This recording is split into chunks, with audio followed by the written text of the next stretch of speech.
Right, guys, I am going to introduce you to our speaker for the next hour, and we're going to introduce a gentleman called Chris Mandell. Now, I met Chris through the IFBA. Chris is head coach at SC Vital Fitness in Portsmouth.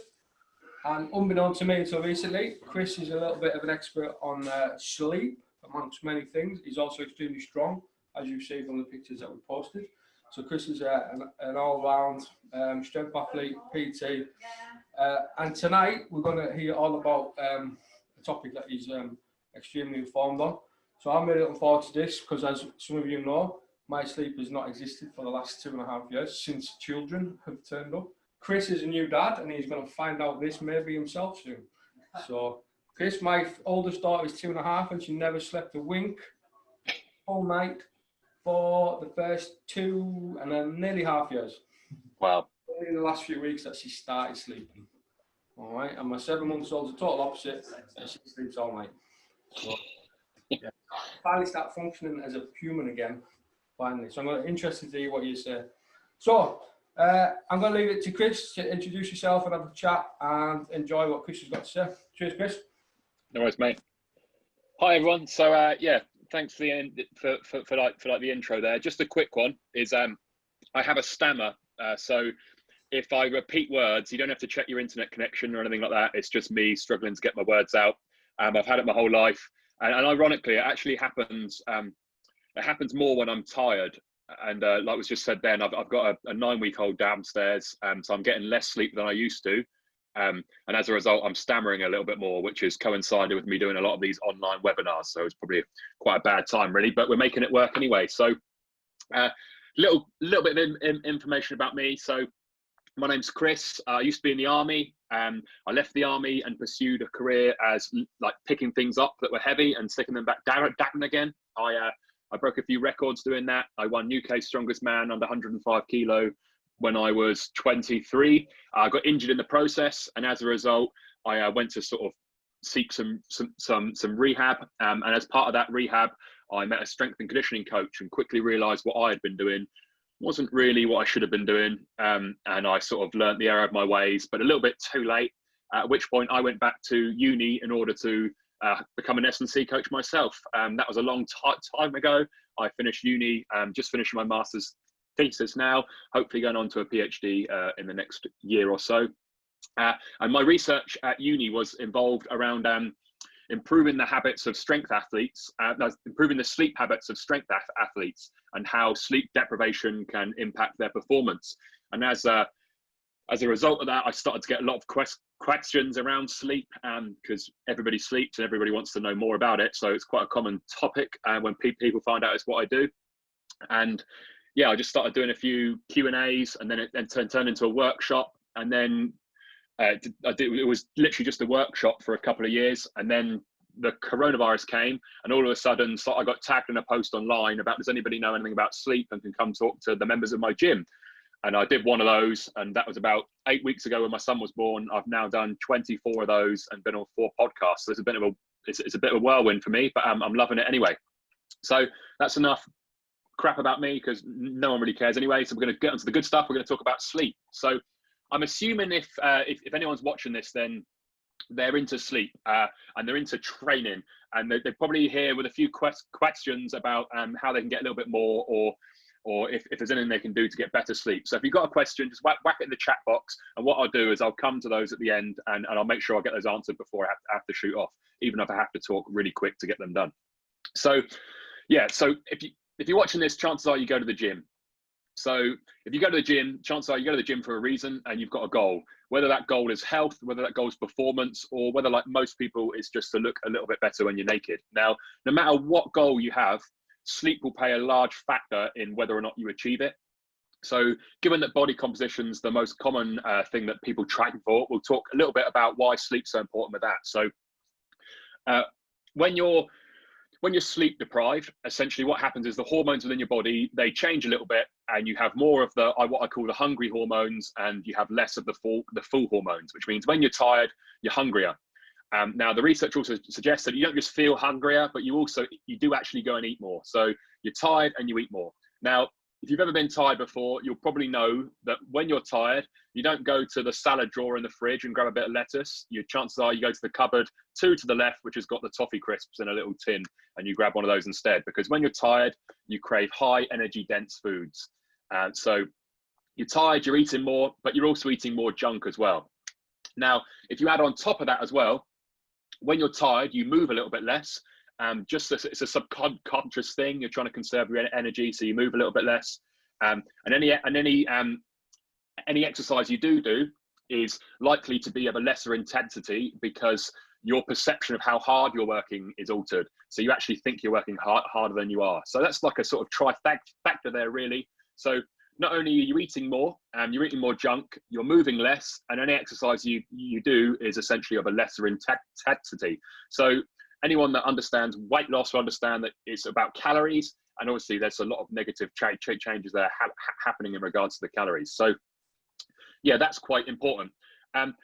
What I get a lot of though is I get a lot of people that say, oh, but even when I'm tired, I can stick to my diet. I still work out really hard. I don't eat rubbish, and that's great. I'm not one of those. I'm definitely the one that grabs the toffee crisps from the cupboard when I'm tired.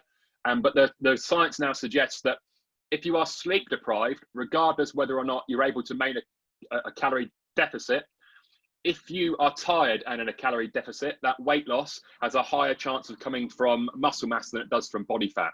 And for those that are trying to lose body fat or look a little bit better naked, you'll understand that maintaining muscle mass and losing fat is the goal, not losing muscle mass and staying the same fat. Obviously, that's not a good thing, right? So if that's what you're into, I'm not personally into body comp, but if that's what you're into, obviously sleep plays a large part in that. Now, the main reason you get this sort of loss of muscle mass and not fat, it comes down to hormones again. So testosterone is an anabolic hormone that your body naturally produces. If you've ever watched sort of like entertainment sports online, or you've read the news, you'll know that anabolic steroids essentially make people bigger, stronger, faster and quicker and more powerful. That's why the cheating athletes take them. But your body actually produces like a natural amount of those. Now, if you're not getting enough good quality sleep, then essentially your body is not going to produce as much of those hormones, and as such you're sort of missing out on the benefits of those hormones. In particular, men who lack deep sleep tend to have a drop off in testosterone, which is what leads to certain issues as you get a little bit older in regards to a lack of testosterone. So essentially you move your body from what's known as an anabolic state into a catabolic state when it sort of starts to burn itself for energy, but not burning the good stuff, the body fat. Instead it burns the muscle mass. So there's that. Now, I mentioned a little bit about performance earlier. So if you're into performance, then you'll understand sort of those hormones like testosterone and anabolic hormones are quite important. That plays a part, but also as well, when you're tired, things like skill acquisition, like learning technique, ability to recall memory, your judgment, your fine motor skills, all those are impaired as well. And also your perception of how hard you're working changes. So as sort of all those things imply, your performance will suffer if you're lacking in sleep. Now, that's performance, and we've talked a little bit about body composition. If this sort of pandemic's taught us anything, it's actually that probably the health's most important thing to all of us. And it seems it's quite daunting, but our sleep has now been linked to, well, poor sleep has now been linked to an increased risk of pretty much every disease going, whether that's cancer, Alzheimer's, early onset dementia, whether it's diabetes, stroke, you name it, it's sort of been linked with it. Not only that, but also when you're tired, you're more likely just to have a fatal accident, whether that's a fall, whether that's crashing your car, whether that's just a lax in judgment that makes you step out into the road. They're all more likely when you're tired. So that's all I'm going to do about why sleep's so important. I think if you're probably watching this tonight, you probably understood that sleep's quite important. I usually do like a 2-3 hour workshop, and that bit takes about half an hour. That's all I'm going to do tonight. Sleep's really important. And we're just going to go now onto the good stuff, which is how you can get better sleep essentially. But if anyone's got any questions about that stuff, then I'll answer those in a minute. So before we get on to how you can get better quality sleep, it's important to do a little bit of the science about how sleep works. Now, I'm a nerd, full-on nerd, and I love the science, but I try my best to cut this down to like 3 or 4 minutes, when actually I could talk about this stuff for half an hour. It's my favorite bit.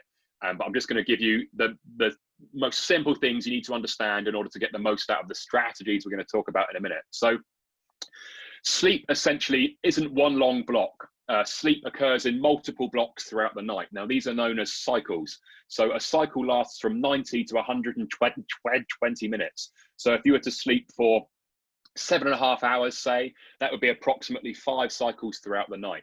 Now, the early cycles you get when you first go to sleep, they tend to consist more of deep sleep. So you've got different stages of sleep. So as soon as you go to sleep, they get a little bit deeper, and then you come out of it, and then it's not quite as deep, not quite as deep. And as you sort of, the cycles towards when you wake up in the morning, those are lighter sleep. Now, they both have a purpose. So your deep sleep, which you get in the first couple of cycles, that's essentially when sort of 97% of your anabolic hormones are produced, testosterone and growth hormone. That mostly happens in deep sleep. And your lighter sleep, which is also important, that's mostly your sort of like your cognitive recovery. It's where your creativity comes from. It's where your body sort of makes memories and things like that. So both really important, and they happen at different parts of the night. Deep sleep early on, and then your lighter REM sleep later on towards the morning. So yeah, that's how sleep works. That's a really simple, crude version of it, but that's that. Now there's 2 things that will influence whether you get a good night's sleep or not. So the first one is quite a simple one to understand, and it's literally just the amount of time from when you woke up. So when you first wake up in the morning, as soon as you start doing anything, your body releases a chemical called adenosine. And as you go throughout the day, that chemical builds up, and your body senses that that chemical is building up. And as that adenosine gets bigger and bigger, you get a greater demand to sleep. That's called your sleep pressure. So basically, when you wake up in the morning, the longer you stay awake, the higher your sleep pressure gets. Now, anyone that's pulled an all-night bender will understand how that works. You know, you don't go to sleep in the night, all of a sudden you're very tired the next day, despite you usually being quite awake at 10 a.m. If you've not gone to sleep the night before, you're going to be tired. And that's just the mechanism behind that.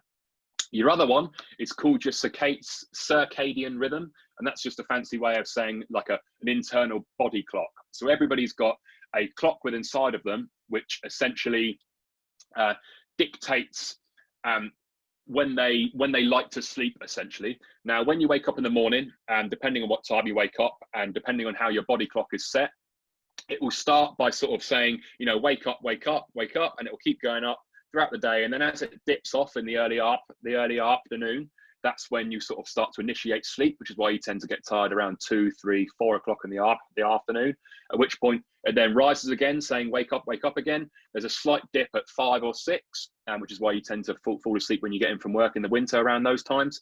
And then it goes awake, and you tend to be a little bit more awake before bedtime at 11 o'clock, when it falls off and it says, right, it's sleep time. Now, good quality night's sleep is when you can match those 2 things together. So when your sleep pressure is at its highest, and then there's that drop off in your circadian rhythm, that is when you will get your best quality sleep. Now, if you can align those 2 things together, it is really the best sleep you can get. To give you an example, anyone that's tried to sleep for 7 or 8 hours in the middle of the day will understand that actually doesn't quite feel the same as when you get your 7 to 8 hours in the nighttime. The reason being, it wasn't in line with your body clock. So even though your sleep pressure had built up and you'd maybe been up all night at work, when you went to sleep the next morning at 8 o'clock, your sleep pressure was high, but your circadian rhythm was telling you to be awake. And as a result, you sort of had a lighter, more broken sleep, and it didn't quite sort of recover you as much as you'd like. Now, that body clock is set within inside of you. However, there's a few things that can influence it. So your body's designed to sleep when it's cool, dark, and quiet.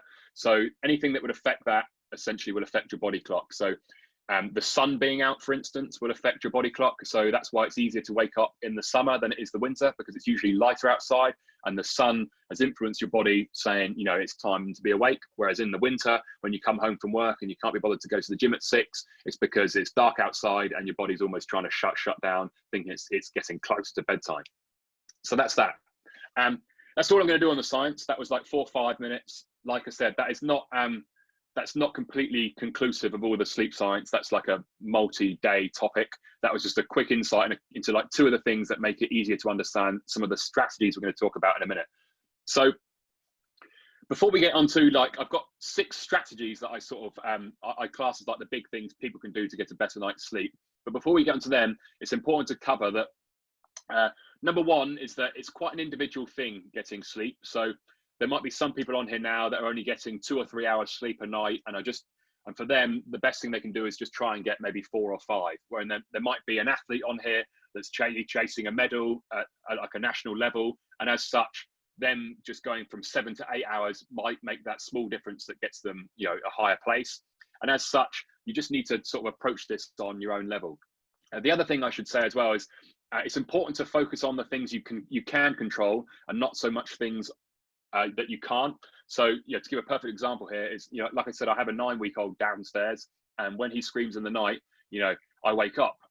There's nothing I can do to control that, so I don't worry too much about that. However, the strategies I'm going to go through in a minute are easily controllable things, and as such, all my focus is paid onto those. If I was to pay most of my attention to things I can't control, I quickly start to feel a little bit anxious because it's out of my control and sort of doesn't really get me anywhere really. That's not just in sleep really, that's just in life in general, right? So yeah, it's an individual thing. So if I mention these strategies today and you're currently doing none of them, then maybe try with 1 or 2. If you're currently doing most, but there's only 1 or 2 you're missing, then you might be doing all of these within a week. It's also quite a slow process. Don't think you're going to try one of these tonight and I'll have solved all sleep problems by tomorrow morning. It's a good chance that, you know, it might take a few days to kick in, you know, for your body to get used to the new routine. And as such, just bear with it. You know, everything I'm doing tonight is backed by science, and it's also just backed by experience that I've had working with people, and I don't suggest anything that hasn't worked before. So yeah, let's get on to the good stuff, shall we? So the big one for me, right? So 90% of the people that I work with that have approached me and have said, like, you know, I cannot sleep throughout the night, or, you know, I wake up at 2, or it's like, you know, I get to sleep, but then I wake up and I can't get back to sleep. 90% of the people that are saying those things to me, I've identified the problem and we fixed it. And the issue was caffeine. The reason being is there's lots of myths out there in regards to caffeine, but addressing those is probably the best thing you can do to get a good night's sleep. So I remember earlier I said about how that chemical builds up throughout the day called adenosine.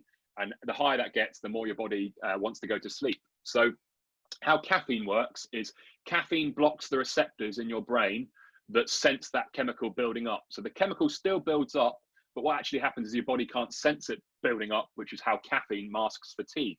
However, once the caffeine wears off after several hours, all that chemical floods the receptors, which is why you get that caffeine crash. You usually, when you feel great for a couple of hours and then you start falling asleep. That's a caffeine crash. Now, people might be thinking, you know, I can drink a coffee and then I go to bed and I sleep just fine. No, I was one of those. That's how I used to feel until I sort of did the research. And basically, what happens with caffeine is there's 2 receptors in the brain that sense this chemical, that sense this adenosine. And caffeine, basically, you can be sort of acclimatized to the receptor.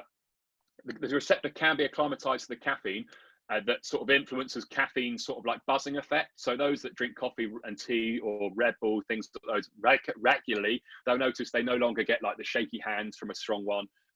Everyone remembers that first coffee they had when they were like sat in like Starbucks car park, and like, you know, it made them get the Stevie Wonder hands. It was that strong. And as a result, you know, they've drunk coffee for 3-4 years and they no longer get that. Now, there's another receptor, however, which is the one that how caffeine influences sleep. And that one cannot become acclimatized to caffeine. That's what science. So even though you may not get the buzz of caffeine anymore, it will be affecting your sleep. Now, the other thing I'll get as well is, but I drink caffeine and I do sleep throughout the night. Now, there's a big difference between being asleep and getting good quality sleep. So I mentioned earlier about how the best quality sleep will be when your sleep pressure is high and there's a drop off in your circadian rhythm. Now, your circadian rhythm might be enough to get you to sleep, but if because you've muted your sleep pressure by drinking caffeine all evening, your sleep pressure is not as high, then essentially your sleep won't be of the same quality. So yeah, caffeine essentially is affecting everybody's sleep, no matter who you are. It will be influencing your sleep. And for me, it's probably the most important one. The reason being is it's probably the simplest thing for people to change. And everyone says, oh yeah, but decaf tastes like rubbish. Like, I can guarantee you now that it doesn't. Like, I've genuinely swapped caffeine for decaf in people's houses for the last three or 4 years since I did my sleep research. We have a coffee pot at the gym when people come in and they drink the coffee, and they go, "Oh, you love your coffee," gives you that pre-workout buzz. But if they come in the morning, it's a caffeinated version of the coffee. If they come in the afternoon, it's actually a decaf version, and no one's ever known. The reason being is because I can't ethically give people caffeine in the evening when all my work is done around sort of trying to get people to give it up. I have a family member, my grandpa, who is 90. He's stubborn. He's a cantankerous old man, and he doesn't take any help from anybody. And he approached me once and said, "I really need to help him with his sleep." He was only sleeping for sort of 3-4 hours a night, and he did that most of that in an armchair. But I know my grandpa quite well, and he only drinks like 3 things, and that is coffee, tea, and gin. So I was quite sure of what like the issue might be, given my background. And I went in there and I was trying to help him, but unfortunately it was at the same time where his health took a bit of a beating and he couldn't do his own shopping anymore. So I actually went and did his shopping for him. Now, the first thing I did was just buy all the tea and coffee he usually buys, and the same brand, but I just bought the decaf version. And I brought it back to his house, and he said he doesn't drink that stuff because it tastes like rubbish. Well, unfortunately, he was actually pretty immobile at the time. So I said, "Oh, I'll return it then, and I'll buy the caffeine version." And I didn't. I just swapped all his tea and coffee for decaf. He drank that unwittingly for 3 weeks, at which point he approached me and said that I didn't need to help him with his sleep anymore because it had sorted itself out, which was great news. That's amazing. Love my grandpa. And because his sleep got better, his health actually improved. Unfortunately, that meant he went and did his own shopping now. And because decaf tastes like crap, he went and bought the caffeinated versions again.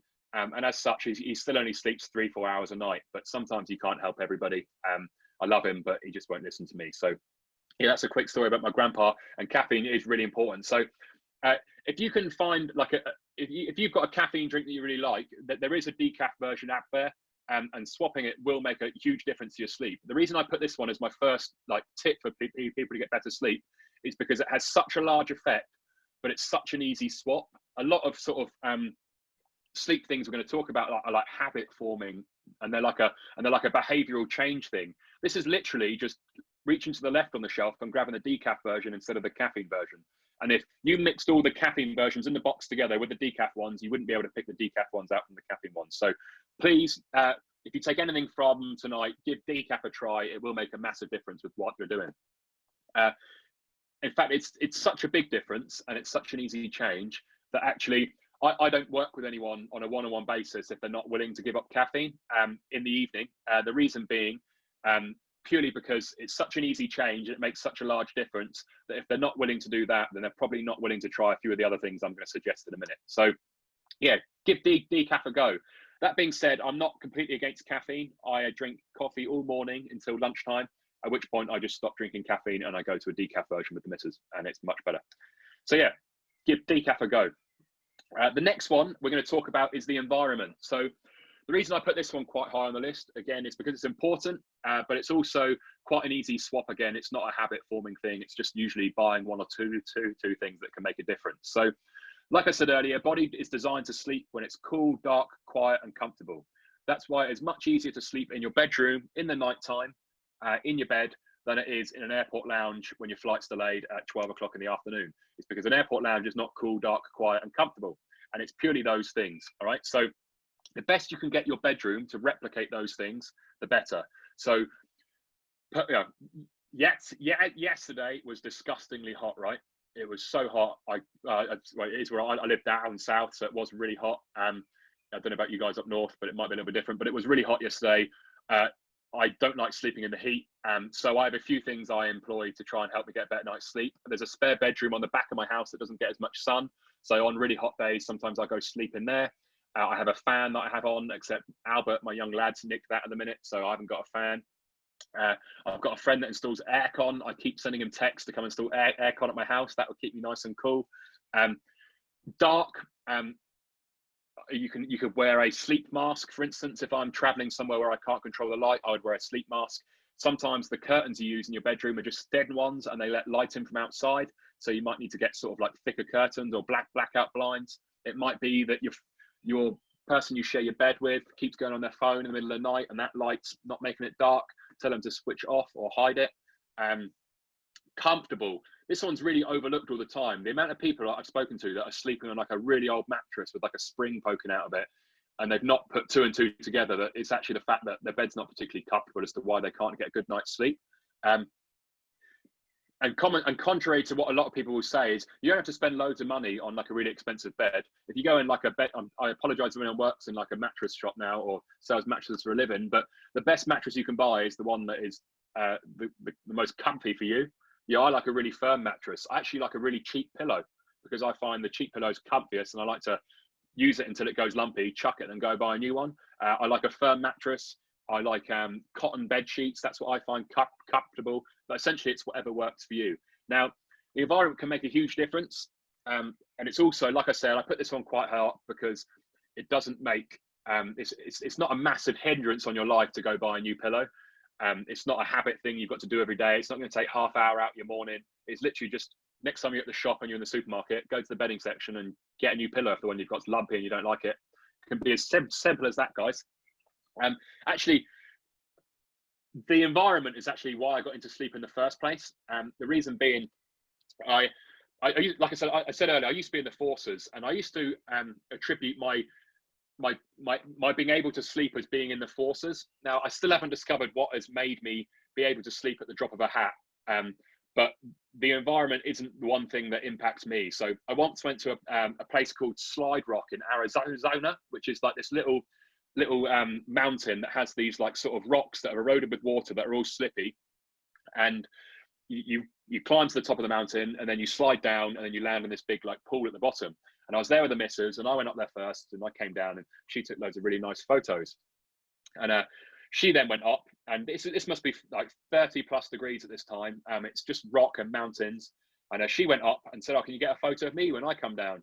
I was like, "Yeah, of course I can. Yeah, no worries." So I sat on this rock, and she went to climb to the top. Took about half an hour to get to the top, and then she slid down these rocks. And when she got to the bottom, she emerged from the pool with a fuming look on her face. And the reason she had a fuming look on her face is because I was asleep with my head on a jagged rock in 40-degree heat. And that just shows that sleep's quite an individual thing. Like, the environment doesn't particularly matter to me. I will sleep most places, but that's likely because I've got a grip of a lot of the other things that I'm going to mention. But if you know, for instance, that your bedroom is what causes the issues when you go to sleep, then that is probably the thing you want to be focusing on most. And yeah, like I said, sleep's an individual thing. You've got to work out what these things are, right?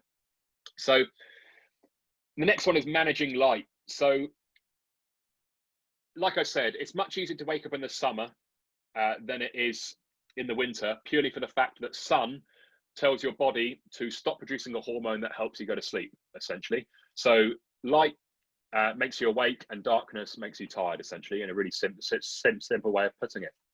So that's great, and the sun obviously isn't out at night time. However, a bit like we are now, we're actually sat on like sort of like a laptop or a phone or an iPad, or you're watching the telly, and all those things emit a certain light spectrum that actually replicates a little bit of what the sun does, and it tells your body to stop releasing hormones that make you tired, essentially. So if you can control how much light you're exposed to, that will help you get a better night's sleep. So I'm a realist. I'm fully aware that most people aren't going to switch off the telly come 9 o'clock. They're not going to put their phone down at 9. They're probably still going to go on social media and stuff, and that's fine. The best thing you can do is switch off your devices, but you're probably not going to. So I'm going to give you some other options. So the first thing you can do is, most modern devices will have something on there that you can adjust the night filter. So Apple has, I think it's called night shift mode. I can't remember what the other ones are called, but essentially it changes the spectrum of light to make it more friendly so it doesn't disrupt your sleep. That does work to a mild degree. What is more effective is if you apply that night filter, but also turn the brightness all the way down as well. That has been shown in research to be much more effective than just applying the night filter on its own. There's another option, except you look like a bit of a prat. So there's these things out there called blue light glasses. And when they first came out, they were these big, like, orange safety glasses that made you look like Tron. They are really good and they are really effective, but like I said, they don't look particularly good. However, with time, as they develop things, most glasses now, blue light glasses, you can get in sort of relatively normal looking glasses. I have a pair that almost look like a normal set. They look like these, but with like a slight filter on. Or you can get them with orange lenses, which are the most effective. So managing light exposure is important. So if you can sort of keep yourself in darkness, that is great. But if not, sort of apply these filters to your devices, or if you really want to, get a pair of blue light glasses, and that will help.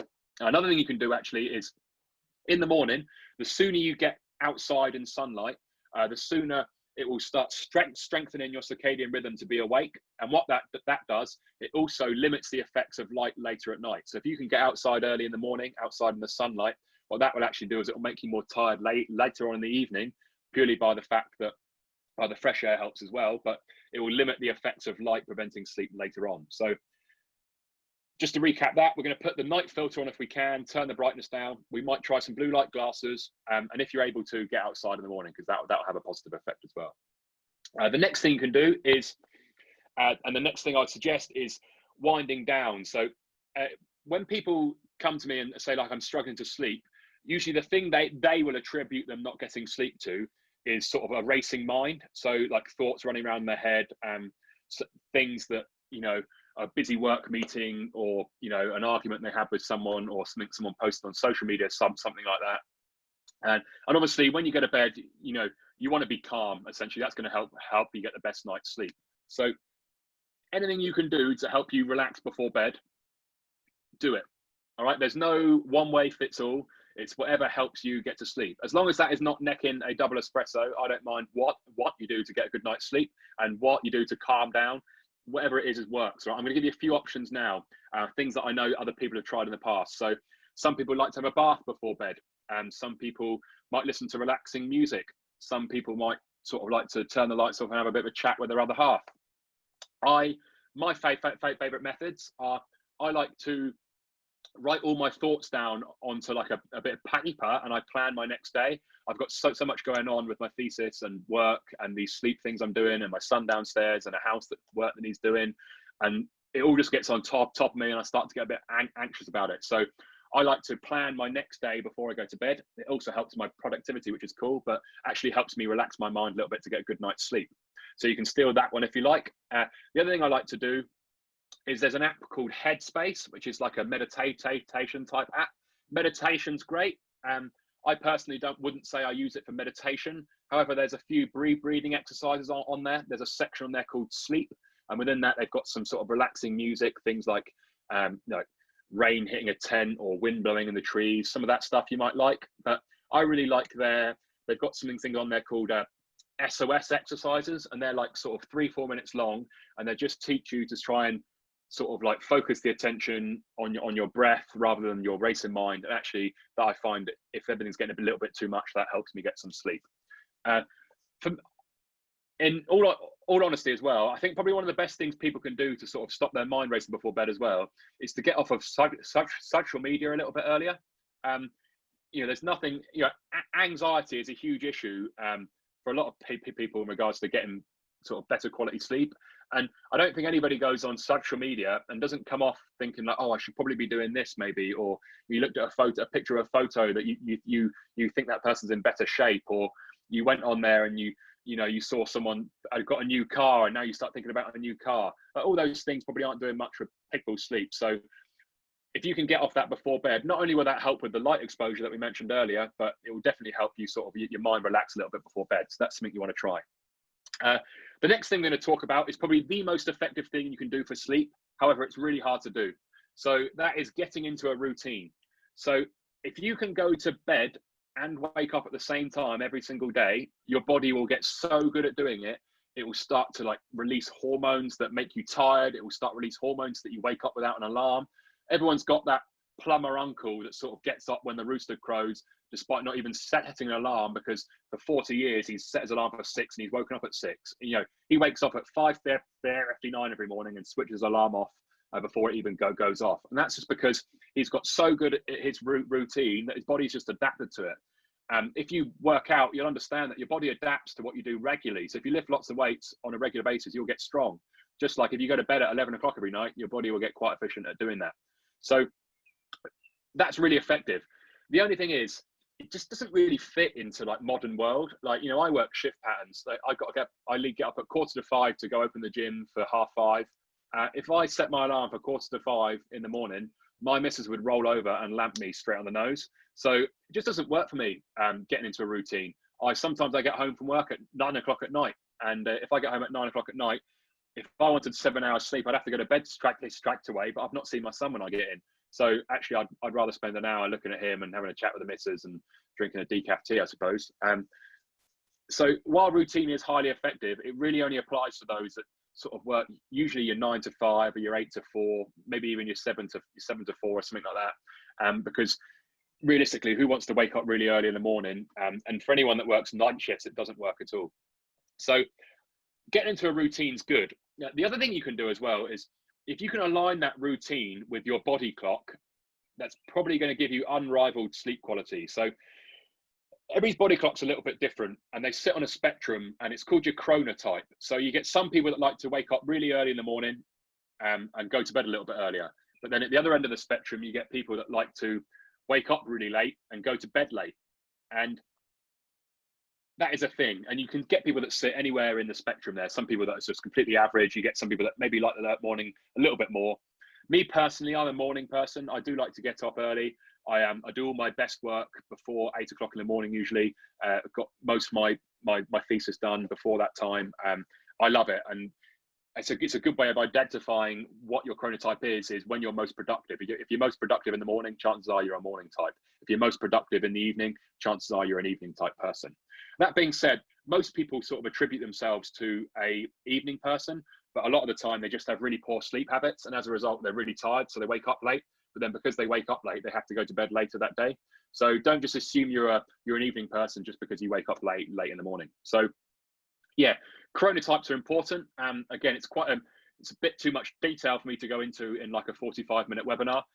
But yeah, they're good. And if you want to look into them a little bit more, there's a few tests you can take online, or there's a questionnaire you can answer. Not the ones that pop up on Facebook that help you identify what animal your spirit animal is. And that I'm on about like proper scientific like papers that have been validated that will help you analyze what type of person your sleep is.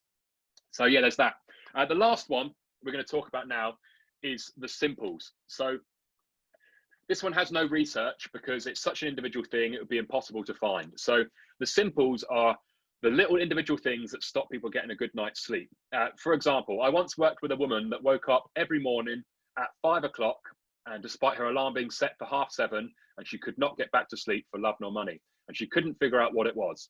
So after a while, we got her to give up caffeine. That got her some better quality sleep, but it still didn't stop the 5 o'clock. And we couldn't figure it out. So anyway, I had her wake up at 4:30 one morning. So she set her alarm for 4:30. The reason I did that was so I could try and identify whether or not she was tired at 5. Because if she woke up at 4:30 and was tired at 5, then it wasn't internal, the problem. It must have been something external. So she woke up at 4:30, and at 4:45, it was like Jurassic Park in her house. Everything started to shake. There was some banging from outside, and she couldn't figure out what it was. So she went to the window, and what she didn't realise was she lived right next to the council yard, which was like 2 streets up. And they were taking a shortcut up her road at 5 o'clock in the morning in all the lorries that they went out in to go do their day's work. And there was like drains up her road. It was a really like potholey road. And as such, then when they went up their road, they made an almighty racket. And what was happening before was it was enough to start waking her out of sleep, but it wasn't enough to wake her up. So that when she was going to the window at 5, she was getting out the window and seeing if there was anything up, and there was nothing happening, because what actually happening was at 4:45, these bin lorries went past. Now, I'm quite good at what I do. I like to think I can help most people sleep. But if you think I can predict whether there's a bin lorry that drives past your house at 5:30 in the morning, there's nothing I can do about it. So all I can do is encourage you to try and identify those simple things that might be stopping you get a good night's sleep. It might be a neighbour that's got a dog outside that barks. It might be your 17-year-old neighbour's son that's got one of those Subaru Imprezas with a loud exhaust, and he leaves to work at 6 o'clock in the morning. It could be a partner that snores. It could be the mattress that's got a spring poking out of it. It could be the fact that your shed's not locked and you're worried that someone's going to nick your £2,000 bike out of it. It could be anything like that. I always share with people what my simples is, because it tends to make people laugh. It tends to shock them a little bit, but then they laugh anyway. So the thing that stops me from sleeping is if I breathe through my mouth.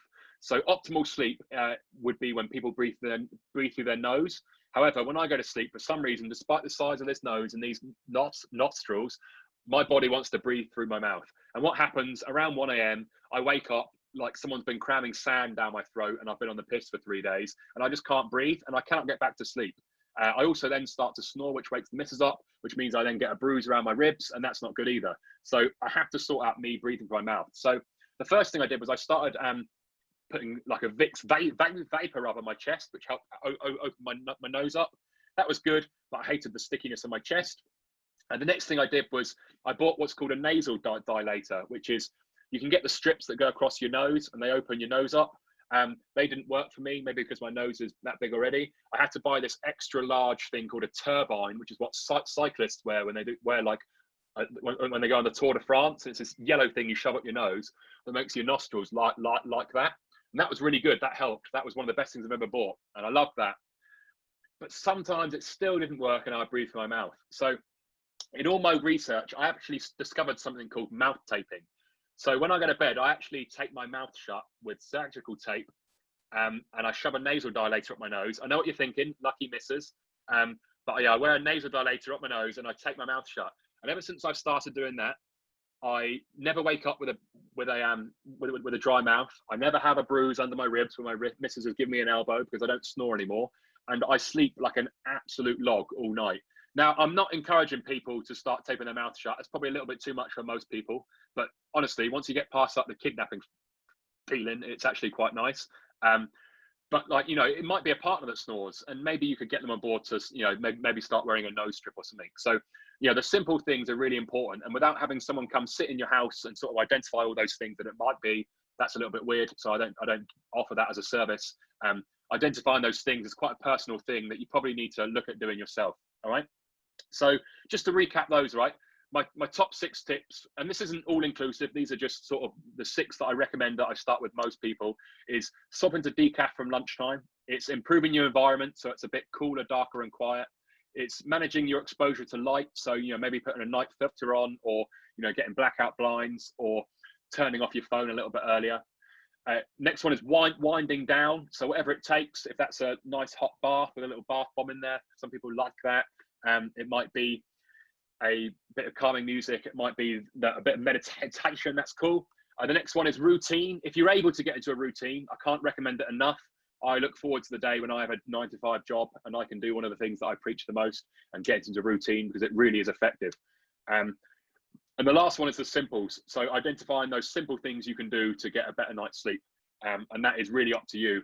And it's using those things that you sort of know might be nagging at you. Give them a try and get them sorted. Now, like I said, it's really important to focus on the things you can control. So when I do this, I get a lot of questions from, oh yeah, but I've got a newborn downstairs.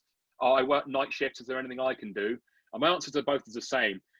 It's control the things you can do. So you can't control the fact you're on a night shift. You can't control the fact that your baby's crying and keeping you up at night. However, you can control, if you do get to bed at 11 o'clock, you can control whether or not you had a coffee before you went to bed. Because if you manage to get 4 hours sleep from 11 till 3 before your baby starts crying and you've had a coffee, that sleep will be of lesser quality than if you didn't. So do the thing you can control and don't have a little bit of coffee. I know when I announced, sort of like, as you do, you put on social media that you're having a baby, like all my really nice friends were like, haha, can't wait for you to get no sleep, boy. And I was like, oh yeah, cheers, thanks guys. You know, that's not really the message that I give across where you have to get a good night's sleep. My message is actually, people should prioritize their sleep because it has a large effect on it, pretty much everything they do in life. And actually,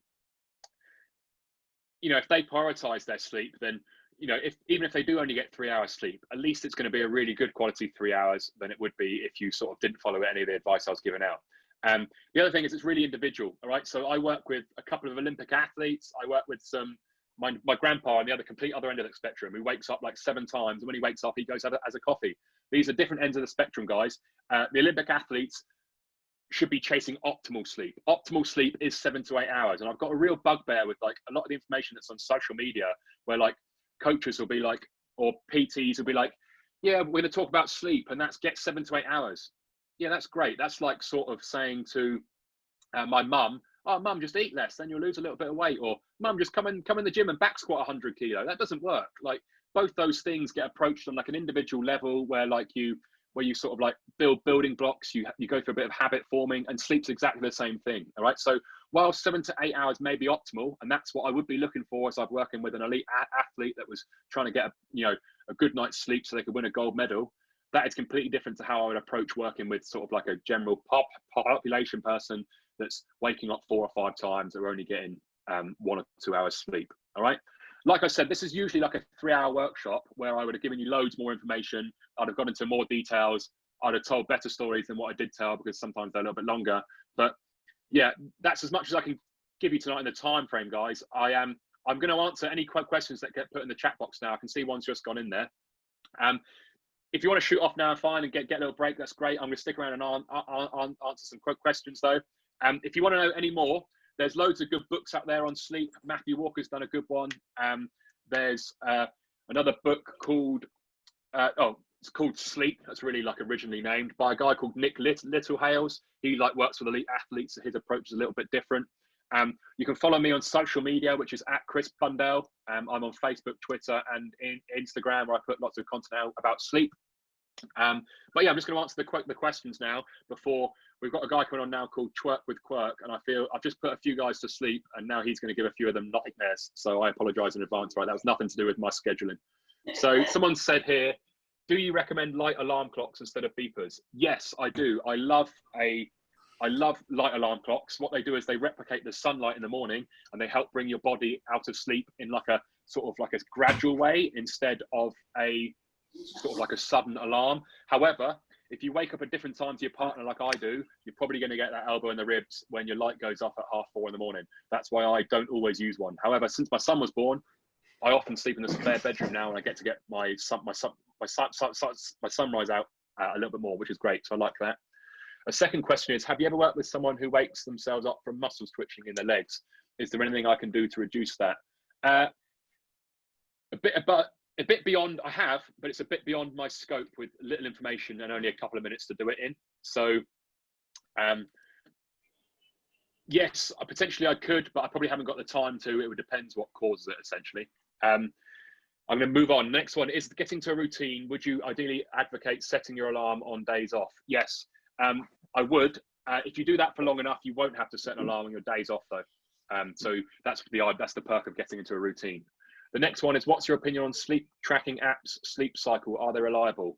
No one really knows in regards to sleep tracking apps. The reason being is they refuse to release the algorithm that they use to calculate sleep quality. I would argue anything that's not medical grade is sort of mostly just guessing when they come to estimate sleep quality. They might be useful at saying like you went to sleep at 7 p.m. and you woke up at 8 a.m. They might be relatively useful in regards to that. It's not hard to work that out after all.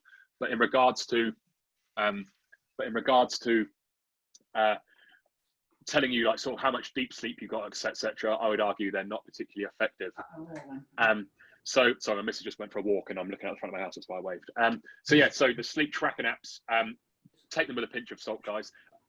Next one, what are your thoughts on sleep teas and whether they work? The best sleep tea for me is any decaf one, essentially, all right? If you like a sleep tea, then great. I used to have a few of them, but some of them taste like rat's piss. So I actually just started drinking decaf instead of the rat's piss tasting one, because I was just drinking it because I thought it helped my sleep. If you take one and you think it really does help your sleep, then great, cool, by all means do it. Check though, because some of them still have caffeine in, believe it or not. Someone brought me a sleep tea once and it still had caffeine in it. They blatantly missed the point there with the sleep tea. So yeah, do check. What are my thoughts on pillow sprays, for example, lavender?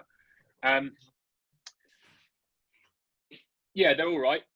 They might work, but even if they do, it's a real mild effect. If you're drinking coffee in bed at 11 o'clock, lavender's not going to do shit. So by all means, try it.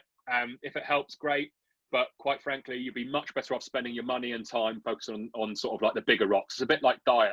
Does protein work? Yeah, it does, but no way half as much as getting in a calorie deficit if you're trying to lose weight. So focus on the big things first. Someone says, I've been using an app called Sleep Cycle for 6 years now, and you hook it up to a Philips fuse that lights all your house's lights come on low and get brighter at a specified time. Okay, so it's basically an app that helps track sleep cycle. I've never used anything like that because it's just a little bit too much for me. It's just another thing for me to get a bit anxious about. I personally have really good sleep habits. I have no problem sleeping. So I sleep quite well when I do. So I personally wouldn't go into it. That might be something useful. To me, it works off the light management we mentioned earlier. So, I imagine that would be great. But like I said earlier, if you're still necking coffee in bed and on Facebook on your phone without the night filter on, it's probably not going to be that effective. But if it works for you, buddy, that's great. I've never used anything like that. One thing that we've got 5 minutes, so just quickly. One thing I do use, which I try not to get into too much because it tends to take a bit of time, but I actually have this. I suffer a little bit with SAD, which is seasonal affective disorder, which is when you get a little bit depressed in winter due to the lack of sunlight. All my life, I'd had jobs where I worked outside, and it was never an issue. But when I changed to being an S&C coach, I spent a lot more time inside, and I saw less of the sun. And as a result, I found I get a little bit depressed in winter. Now, I researched this device that is used in America to help to prevent jet lag for American football teams that travel from East Coast to West Coast, or West Coast to East Coast, I can't remember. But essentially, it uses light therapy to essentially prevent jet lag. Now, I use that as a form of a SAD lamp, because basically it's a SAD lamp in a form of headphones that you put in your ear, and within 20 minutes, it gives you the same effect of a SAD lamp within an hour. That's really cool. And it's kind of like that sleep cycle app where you're using lights to influence your sleep. So I actually use that to help me wake up in the mornings. When I'm taking a coaching session at 5:30 in the morning and I'm not quite up for it, sometimes I'll put that in before my way to work, and it helps me be a little bit more alert, a little bit more on my toes to deal with the energy at that time. And the other thing I do is I've actually used it myself and with clients to prevent jet lag when they're flying abroad. So I used it 3 times to California and got no jet lag whatsoever, just by managing my light exposure in line with the time that was there. And my business partner, he actually went to Australia, which is a massive time difference. And him and his wife use this device, but I don't think his wife used it as much as he did. And she had jet lag for like 3 days, and he had nothing whatsoever. So it's a bit off topic, but yeah, it's like that Philips Hue thing, but in a more like extreme version as a way of like sort of controlling your sleep. Yeah, if anyone's got a question, I've got like a minute, I'll answer it. But yeah, Chris, thanks for watching, guys. Yeah, go on. I've literally just gone on Amazon. You might well have saved my marriage, because I've just ordered mouth tape and a nose review. Oh, I love it. Honestly, mate. We've been talking about it for weeks, but my smell is getting worse and worse. It's a game changer. Like, it takes a while to get used to. Like the nasal tape, the tape's enough, but the nasal dilator, you get used to that. It's great. But then you do both together? The mouth tape. Yeah, I personally do both together. Sometimes I even tape the nasal dilator thing in. I'm a right treat at bedtime. Honestly, it's amazing. Especially if I get like the orange specks as well. I look like a right. Can I come and sleep with you for a week to see if I'll have the spare room at the back. Honestly though, once with the fan. Once it works, your missus will soon not care that you look like an absolute prat when you go to bed, because they'll just be enjoying the peace and quiet. So honestly, give it a try. It's good. Yeah, it's coming on Monday, mate. Both of them are. If anyone knows me, I got the large one. Yeah. It actually comes on a setting where you move it and it opens out. I have to buy the large one and then open it out to the largest setting and then shove it. Look at that. Brilliant. Love it. Listen, mate, we've all been glued here, all of us. Cool. So absolutely fantastic, that, mate. And I'm sure noise from the guys. If you want to unmute yourself, anyone have a quick chat with Chris before he goes, or anything, just unmute yourself. But Chris, honestly, that was some really good information there for everybody. Cool. Like I said, like I can't cover everything in like 45 minutes. There's loads more out there. Don't think I've ignored it. Like, we've not even talked about booze. We've not talked about sort of like menopause. They're all like large topics that sort of like involve a little bit more depth. But maybe in the future I'll catch up with some guys and we'll go through it. I've just seen Quirk appear at the bottom here, and he's going to give him nightmares. This is what I was on about. I've just going to sleep. Give him a nightmare. Amazing. Love it. Listen, Chris, I want to say a big thank you for giving up an hour of your time, especially when we've got a little bit. Absolute pleasure. Thank you very much, Chris. Thank you. If you've enjoyed You're welcome, guys. A donation into the charity pot, please, for us. Chris, I'll hopefully see you on the next IFBA meetup. Yeah, no worries, guys. It's been a pleasure. Thanks, everybody. Thank you. Enjoy Twerk with Quirk. Thank you. I honestly think they will. Cheers, Chris.